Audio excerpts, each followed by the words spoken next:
Hello dear students, welcome once again in my class Priya Ki Pathshala. We are in the chapter of sexual reproduction in flowering plant, and today we will going to discuss the last topic of this chapter, that is development of the seed, development of the fruit and various techniques by which we can produce the seedless plant. So let's get started. The first topic today is the development of the seed.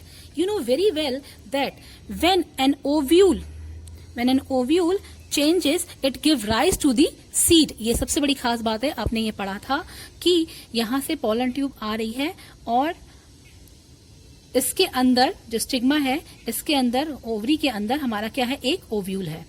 Pollen tube enter करती है, male gamete आता है. सो जो this ovule जो इसके अंदर ये ovule है, ये क्या बना रहा है, हमारा सीड फॉर्मेशन कर रहा है. This is very very important. First development after fertilization or post fertilization changes. So ovule changes into the seed. Now a typical seed has various parts. So let's discuss the very first part. The very first part is the seed coat. The seed coat is formed by the integument. Yes, आपने ये पढ़ा था कि जो अगर हम ovule को देखते हैं तो एक टिपिकल जो ओव्यूल होता है, वो टिपिकल ओव्यूल के चारों तरफ आउटर कवरिंग होती है, like this. This is known as the integument, and the seed coat is formed by these integument only. ठीक है. सो ये एक ओव्यूल है और जो ये ओव्यूल है किससे सराउंडेड है, हमारा इंटेग्यूमेंट से सराउंडेड है. So these are the integument. So the seed coat is formed by the integument. First, again a question from here, that seed coat arises from which part of the ovary? So which part? Integument. Seed arises from which part of the ovary? That is ovule. Now second is the embryo. You know very well, after fertilization, जब zygote बन गया है, यानी कि male gamete और female gamete में fusion हो गया है, then embryo formation होती है. So embryo क्या है? Embryo will give rise to the plant. एक नए पौधे को जन्म देगा embryo. Okay. Now the micropyle, they will discuss cotyledon later on. First is the micropyle. We know very well, जहां को ओव्यूल होगा और जहां से जो नीचे आपका एंड देख रहे हैं, this is the micropylar end. तो किसी भी सीड के अंदर आपने देखा होगा छोटा सा छेद होता है. That opening is known as the micropyle. So micropyle is the opening present in the seed. Then last is the cotyledon. The role of this cotyledon is to conserve some food. इसका काम है कुछ food को बचा के रखना जब तक सीड से नया प्लांट डेवलप ना हो जाए. Now this is a diagram of a seed. ठीक है, आप देख रहे हैं सीड में डबल कवरिंग है, जैसे दिखाने के लिए कि जो आउटर कवरिंग है that is known as the seed coat, और एक किससे मिलकर बनी है, इंटेग्यूमेंट से बनी है. सेकेंड, आप इसमें देख रहे हैं छोटा सा स्मॉल सा ग्रीन कलर का बच्चा सा प्लांट बना रखा है. That is nothing. इस समय इसमें ये क्या है, एक एम्ब्रियो है which will later on give rise to a new plant. Then a small aperture, छोटा सा अपर्चर है, छेद है, जिसको हम क्या नाम दे रहे हैं, माइक्रोपाइल. यहां से अगर सपोज आप किसी भी सीड को सोक करते हैं, पानी भिगाते हैं, तो यहां से ये पानी सीड के अंदर जाता है. और रेस्ट जो स्ट्रक्चर आप ये देख रहे हैं, this is known as the cotyledon. इसका काम क्या है, to reserve some food so that embryo will develop into a new plant. Now, on the basis of cotyledon, we have two main categories. First is the dicot plant and second is the monocot plant. So, dicot plant are the plant or the seeds which have the two cotyledon like this. Like example, अगर हम P को देखें, ठीक है, अगर आप P को देखते हैं तो पी को अगर आप ओपन करते हैं तो सबसे पहले हम छिलका हटाते हैं, जो इसके बाहर छिलका होता है मटर का. उसके बाद अगर मटर को देखिए तो एक कोटिलेडन यहाँ आता है और एक कोटिलेडन यहाँ आता है, बीच में पतला सा एम्ब्रियो होता है. ठीक. सो डाइकॉट प्लांट वो प्लांट होते हैं, डाइकॉट सीड वो सीड होते हैं जिसके अंदर कितने कोटिलेडन्स होते हैं, 2. Okay. Now, in case of monocot have single cotyledon. For example, चावल देखा है आपने, चावल बिल्कुल ऐसे ही होता है, गेहूं. ठीक है, उसको आप कितना भी सोचें कि बीच से कट करें आपको 2 कोटिलेडन मिले, आपको नहीं मिलेंगे, क्योंकि वो क्या है, मोनोकॉट है. तो seeds having 1 cotyledon is known as the monocot.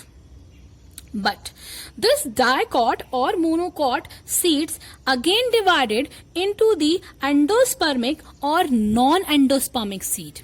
Endosperm क्या होता है, चलो रिमाइंड करते हैं इसको। एंडोस्पर्म क्या होता है, हमने पढ़ा था कि जब फर्टिलाइजेशन होता है तो जो फर्स्ट मेल गैमेट होता है वो एग सेल से आके फ्यूज करेगा जो यहां होंगी, okay.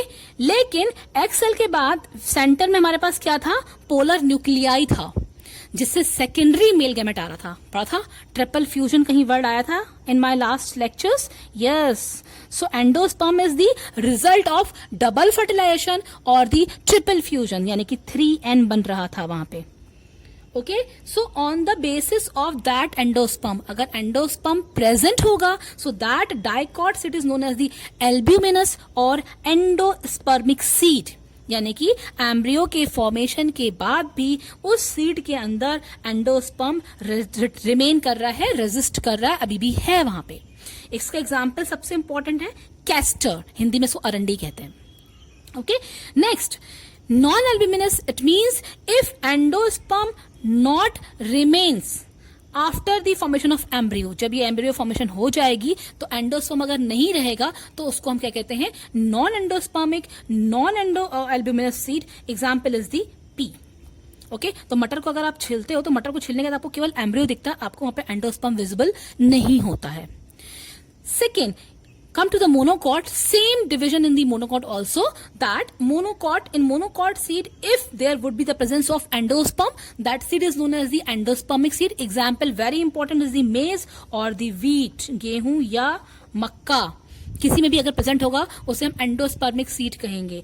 And if not, that is known as the ex albuminous और non albuminous. Example is your orchids. इस टॉपिक से आपके लिए एग्जाम में फर्स्ट ऑफ ऑल क्वेश्चंस के स्टेप से आएंगे कन्वर्जन, कि before fertilization, sorry after fertilization which changes from what, कौन किससे क्या हुआ है, first thing. Second thing, they will give you the example and they can ask you the question whether they are endospermic और whether they are non endospermic, okay. So अब समझ में आ गया कि एंडोस्पर्म जो है वो ट्रिपल फ्यूजन का हमारा रिजल्ट है और वो हमारा क्या काम करता है। ये सबसे इंपॉर्टेंट बात ये है कि जो ये एंडोस्पर्म जो प्रेजेंट है ये एंजियोस्पर्म की मेन बात है, एंजियोस्पर्म्स के लिए ये की फीचर है एक, ठीक है, क्योंकि एंजियोस्पर्म ही एक ऐसा हायर प्लांट्स होते हैं जिनके अंदर ट्रिपल फ्यूजन या डबल फर्टिलाइजेशन होता है, ओके। नाउ सीड के रिगार्डिंग जो डोरमेंसी है या रीजन फॉर डोरमेंसी है या डिस्पर्जन ऑफ द सीड है, this will discuss later on the next chapter morphology. So moving to the next topic is the developed seed function, okay. अब बात आती है, सीड बन गया है, सीड फॉर्मेशन हो गई है, अब आखिर इस सीड का काम क्या है, okay. So first of all, seed protect and nourishes the embryo. आपने देखा था कि अभी मैंने दिखाया था कि जो सीड था, सीड के अंदर यहां पे क्या था, एम्ब्रियो प्रेजेंट था। तो सीड जो है इस एम्ब्रियो को छुपा के रख रहा है, प्रोटेक्शन दे रहा है, और जो सीड में कॉटिलेडन्स हैं वो उसको क्या कर रहे हैं, नरिशमेंट प्रोवाइड कर रहे हैं, first function. Second function, seed help in the dispersal to a new location. आपने देखा कितनी बार ऐसा ही, हम ही क्या करते हैं, हम लोग मैंगो खाते हैं, कहीं चलते चलते गए, बीज फेंक दिया, फेंकता है, डिस्पर्स हो गया। पपाया खाया, कहीं और खाया, कहीं और जाके डस्टबिन में उसको फेंक के आ जा रहे हैं। Dispersal to a new location, अगर सीड नहीं होता तो क्या हम उस प्लांट को या उसको कहीं फेंक सकते थे, नहीं। तो seed help in the dispersal to a new location, या अपने साथ, सपोज हम कहीं घूमने के लिए गए हैं और वहां से हमको कोई प्लांट या कुछ चीज अच्छी लगी, हम उसके सीड अपने साथ ले आए कि नहीं, इसको हम अपने घर जाएंगे और वहां भी ग्रो करके देखेंगे। Again a dispersal to a new location.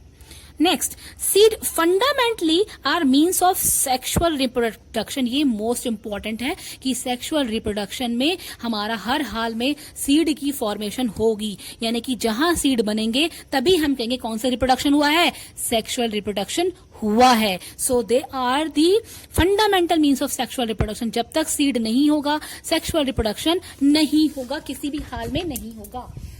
Then next we have the seed have better adaptive strategies.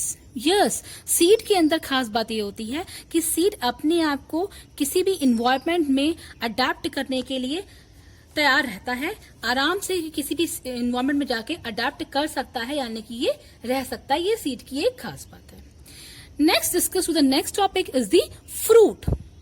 जिस तरह से जो seed है वो ओवरी से ओव्यूल से डेवलप हुआ है, उसी तरह फर्टिलाइज्ड ओवरी क्या बनाएगी? फ्रूट बनाएगी। आपने देखा जो सीड होते हैं वो फ्रूट के अंदर होते हैं, तो ओव्यूल अंदर था तो सीड बनाया, ओवरी उसके बाहर का था तो उसने क्या बनाया? फ्रूट बनाया।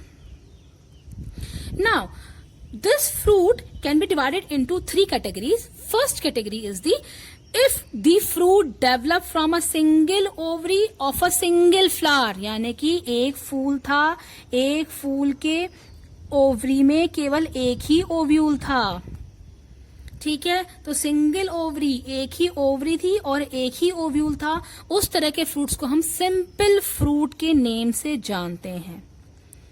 Example is the mango. If there would be multiple pistil, यानी कि अगर बहुत सारी ओवरी हैं लेकिन एक ही फ्लावर के अंदर है, that fruit is known as the aggregate fruit. कौन सा फ्रूट होता है वो? Aggregate fruit. Example is the strawberry. Strawberry को आपने देखा होगा कि अगर हम बाजार में लेने जाएं तो ऐसे करके होता है, यहाँ पे ऐसे ऐसे कुछ धसे होते हैं इसके अंदर। तो multiple pistol of a single flower, एक फ्लावर के मल्टीपल ओवरी या मल्टीपल पिस्टल से बना होगा तो उसको हम एग्रीगेट फ्रूट के नाम से जानेंगे। Then we have the composite fruit. If the fruit develop from the inflorescence, अगर वो इनफ्लोरेसेंस से जनरेट हुआ है, that is known as the composite fruit. Example is the jackfruit. Very very important example. Next there is a note. Note क्या है आपके पास कि ovary की जो वॉल होती है, ओवरी की जो वॉल होती है उसको हम क्या कहते हैं? फ्रूट वॉल या pericarp. Very very important, very very important. That define what do you mean by pericarp. Exam में क्वेश्चन ये नहीं आएगा, यहां से पूछेंगे पेरिकार्प क्या होता है, या वो ये पूछेंगे the wall of ovary changes into dash, तो it is change into the pericarp.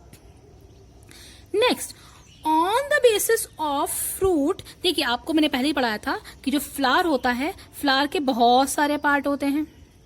क्या क्या होते हैं? एक सेपल होता है, एक थैलेमस होता है, पेटल होते हैं, और क्या होता है? मेल पार्ट होता है।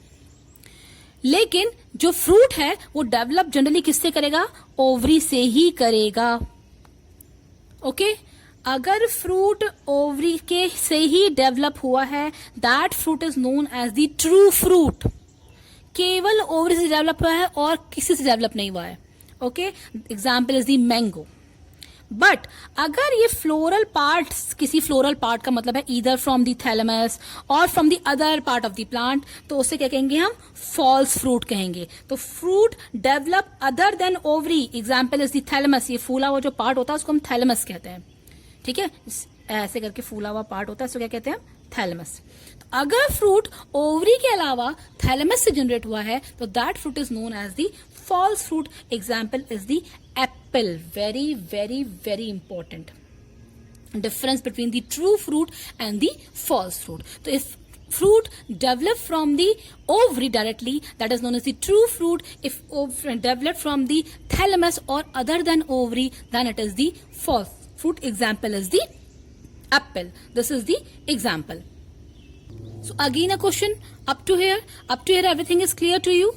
Okay, now again the fruit development or a different kind of fruit like fleshy fruit, like dehiscent fruit, like dry fruit, this we will discuss later on in the morphology. Now again a note that fruit develop without fertilization. बहुत important, कुछ fruit क्या होता है कि उसमें fertilisation process होती ही नहीं है। जब फर्टिलाइजेशन प्रोसेस नहीं होगी तो क्या क्या चीजें रुक जाएंगी? First of all zygote formation ही नहीं होगी। फर्स्ट फर्टिलाइजेशन का मतलब क्या है? फॉर्मेशन ऑफ द जाइगोट, लेकिन वही नहीं हो रहा है, ये क्रॉस हो गया। जब जाइगोट नहीं बनेगा तो जाइगोट के बाद हमारा नेक्स्ट स्टेप क्या था कि एंडोस्पर्म। तो क्या एंडोस्पर्म बनेगा? ये भी नहीं बनेगा। जब जाइगोट नहीं बना, एंडोस्पर्म नहीं बना, तो क्या सीड्स बनेंगे? No. So these type of plant or fruit are known as the seedless fruit or the parthenocarpic fruit. So seedless fruit या parthenocarpic fruit क्या होते हैं? These are the fruit which develop without fertilization. बिना fertilization के develop हो रहे हैं तो हमारे क्या कहला रहे हैं? वो parthenocarpic fruit या seedless fruit example is the banana और दी ग्रेप्स. ग्रेप्स तो हम लोग आर्टिफिशियली भी हम लोग ने सीडलेस प्रोड्यूस करे हैं. Okay, another note, in some flowering plant like asteraceae family जो होती है, ठीक है, it produces seed without fertilization. Again it's ये यहाँ पे तो क्या है कि फर्टिलाइजेशन भी नहीं हो रहा है तो सीड भी नहीं बन रहा है. लेकिन यहाँ वाले पार्ट में क्या हो रहा है कि फर्टिलाइजेशन नहीं हो रहा है लेकिन सीड प्रोडक्शन हो जा रहा है. Very very important term is known as the apomixis. Yes, in case of apomixis there is no fertilization but there is a production of seed. अगर डिफरेंस आता है, difference between the parthenocarpic fruit and the apomicted fruit, तो आप क्या लिखेंगे? Fruit develops without fertilization, okay, without fertilization but seed are also not forming. लेकिन apomixis में क्या है? Seeds are forming without fertilization. Very very very important. Now apomixis को कभी कभी हम जनरली एपोमिक्सिस को किससे मिक्स करते हैं? सेक्सुअल रिप्रोडक्शन से. बट ये एक फॉर्म है हमारी एसेक्सुअल रिप्रोडक्शन की ही फॉर्म है, क्योंकि फर्टिलाइजेशन नहीं हुआ है और जब फर्टिलाइजेशन नहीं होता है तो उसको हम सेक्सुअल रिप्रोडक्शन का मोड नहीं मानते हैं. Okay, now last topic is the artificial fertilization. अब क्या होता है? प्लांट ब्रीडिंग टेक्निक, मतलब जो साइंटिस्ट हैं उन लोगों ने कुछ टेक्निक ऐसी डेवलप करी है जिसके थ्रू हम डिजायर्ड प्लांट, जो प्लांट हम चाह रहे हैं या जिस प्लांट में हम चाह रहे हैं कि उसमें ऐसे फीचर आए या उसकी क्वालिटी को इम्प्रूव करना चाह रहे हैं, that process, that technique is known as the artificial hybridization. So it is a plant breeding technique to improve the quality of the selected plant. मैंने जो भी प्लांट सिलेक्ट किया है, मुझे उसकी क्वालिटी को अगर इम्प्रूव करना है तो I will grow through which kind of a technique. That technique is known as the artificial hybridization. Now this artificial hybridization have few steps. So let's get to the few steps. First step is the selection. Yes, हमें कौन सा plant produce करना है, हमें कैसे character उसमें generate करने हैं. हम चाहें कि हमारा जो नया प्लांट बने उसमें कैरेक्टर्स आए, तो उसके लिए सबसे पहले हमको दो डिफरेंट काइंड के प्लांट को सेलेक्ट करना पड़ेगा. दो different strain, suppose one strain we have A and second strain we have B. We have two different kind of a plant A and B. हमारे पास दो स्ट्रेन है, इन स्ट्रेन को हमने सिलेक्ट किया है. सपोज जो पहला स्ट्रेन है, ये स्ट्रेन कैसा है? टॉल है, ठीक है, एंड इसमें जो फ्लावर आते हैं वो व्हाइट होते हैं. दूसरा स्ट्रेन कैसा है? सपोज वो ड्रॉप है लेकिन जो उसमें प्लांट फ्लावर आ रहे हैं वो बहुत ही कलरफुल आ रहे हैं. और मैं चाहती हूं कि जो मेरे पास नया प्लांट बन के आए उसमें टॉल और कलरफुल फ्लावर्स जनरेट हो जाएं. This is the desired characteristic. Okay, ये मुझे चाहिए कि टॉल प्लांट हो और कलरफुल हो. तो सबसे पहले first step we will select the two different strain, two different plant जिसकी हमको कैरेक्टरिस्टिक्स को एक करना है. First thing, so first step of this process is the selection. Second step of this process is emasculation. ये क्या होता है? This process is done only in the bisexual plant or bisexual flower. Example is the suppose China rose. यानी कि ये technique केवल उन्हीं plant में होगी जो कैसे होंगे? बायसेक्सुअल होंगे, बायसेक्सुअल फ्लावर होंगे, यानी कि they both have the male and female in their flower.